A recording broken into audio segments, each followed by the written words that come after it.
Hi everyone, welcome to ESPN Episode 1. Today we are going to be interviewing several individuals from the Sports Business Journal.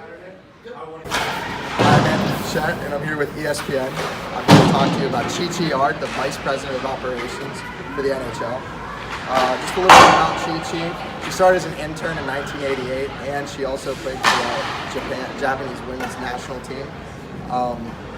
Following that, she played a key member in logistics and operations for events like the Winter Classic and esports. She's a big advocate and plays a huge role in the event Kraft Hockeyville, which is an annual competition sponsored by Kraft Foods, the National Hockey League, and the NHL Players Association, in which communities compete to demonstrate their commitment to the sport of ice hockey. The winning community gets a cash prize dedicated to upgrading their local arena, as well as the opportunity to host an NHL preseason game. She claims that this is her favorite event because it brings the community together a ton, and always is for a good cause.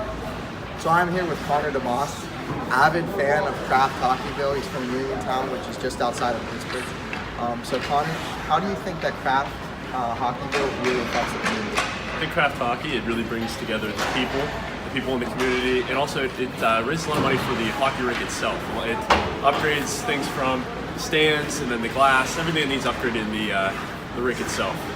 So you said that you were actually took part in one. Explain your personal experience. Yeah, our Ross Faber PA 2 years ago, which is about a half hour from Uniontown, it was a great, it impacted the community greatly.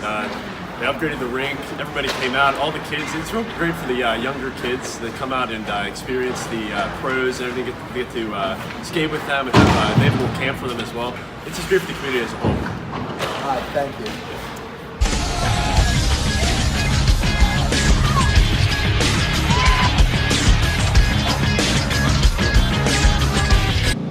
Hi Jennifer, how are you today? I'm great. How are you, Heather? I'm good. Well, first off, welcome to ESPN. Second off, where are you from today? I'm from Los Angeles. Oh, nice. What do you do there? I work with the Los Angeles Kings, and I help charities in Los Angeles dealing with the youth in different communities in Los Angeles to help raise money. So I know there was a situation involving your family and the community. Can you tell me a little bit about that? Yeah, my son Charlie got diagnosed with hydrocephalus. It's an incurable disease, and the Kings helped raise a lot of money for that disease for people who have it. So Jennifer, what do you look for when you're looking to hire someone? I look for someone who's a self-starter, someone who can work under pressure and can multitask. So that I'm sure relates a lot with the community when you're working with other people, because you never know who you're going to deal with. Also, what's a simple misconception in sports, working in the industry? Everyone thinks that it's glamorous, it's easy, but it's actually a grind. It's a fun one, but you're always grinding. So Jennifer, last question of the day. What do you think your role of sports and social issues, how does that play into your life and your situations? Well, sports has the ability to amplify a message and just bring a community together closer. All right, thank you for joining us today. Jennifer Pope, everyone. And now we're sending it off to Cordell in London. Thanks, Heather. We're out here in North London, and as you can see, we got the Jacksonville Jaguars practicing behind us, and they're getting ready because the NFL has this contract where they are playing 20 games over 10 years in London, trying to expand the popularity of the game. In 2018, they will be playing 3 games here in London.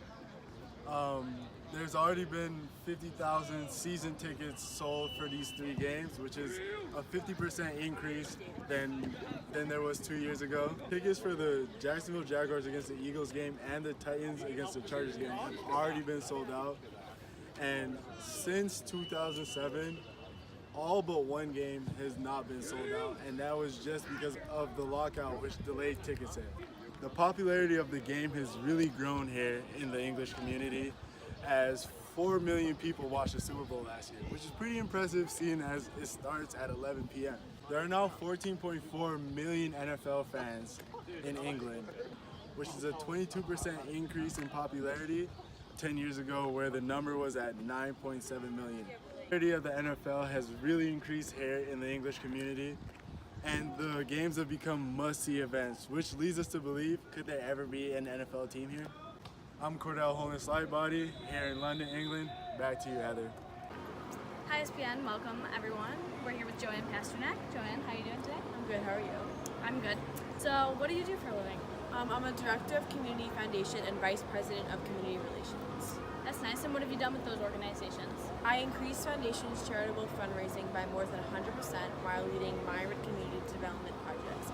Also responsible for companies' corporate social responsibility and community investment strategies across 70 cities around the world. What do you look for when you're hiring? I'm looking for someone who's passionate, empathetic, and someone who has tenacity. So Joanne, what's a common misconception of working in sports? Some people think you need a background in sports, but you really don't need that. I want people who value the experience inside and out of sports industry and I want to look for diverse backgrounds and experience. So Joanne, what's your proudest achievement, you would say? The 2 NBA final legacy projects. And what did you do there? I transformed a school and a community center in the matter of days. All right, ESPN, this is Joanne Pasternak. Thank you so much for coming. You're welcome. We enjoyed having you on the air.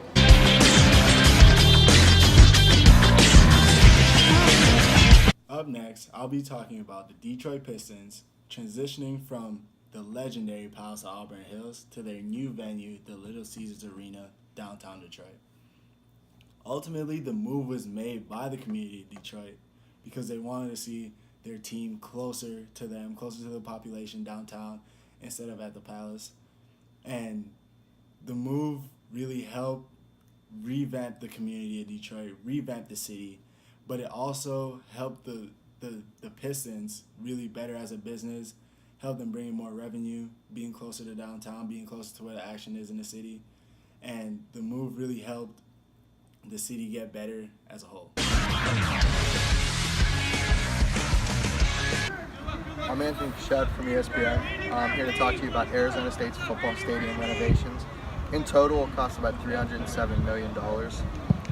Consisted of adding new restrooms, new concession stand, connecting the upper levels, new Wi-Fi, new seating system, a beer garden, and a 6-foot pitchfork out front of the stadium for fans to take pictures with. They did have to reduce the stadium capacity from 71,000 to 55,000 because of this. Local season ticket holders were kind of upset because season ticket prices did go up. Along with ongoing rising ticket prices, fans also complained about getting into the stand. It didn't go as quick because of the ongoing construction and renovations. It wasn't as efficient to get into the stadium. Originally, they had planned to build a whole new stadium, but they did away with that and just decided to make renovations to the new one. To pay for this, they opened up a real estate development program and used the tax funded by that program to help pay for the stadium renovation. This kind of had a little bit of effect on the community who lived there. Being so, the people surrounding it were taxed unusually. It was unusually high. People were complaining about it. Low-income families actually had a little bit of trouble when moving into this new development program. So there was kind of some issues with that. And that's all that has been reported on the current situation involving the renovations on the Arizona State Football Stadium. Thank you for watching this episode of ESPN. We're the trio. Hope you enjoyed watching. Have a good evening.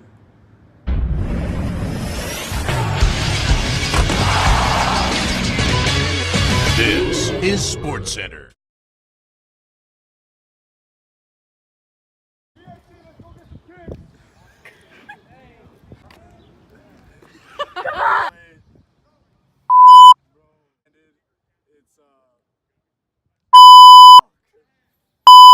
Because of the fans. Is there any way that there could? We're going to be in We're so high to live in this place.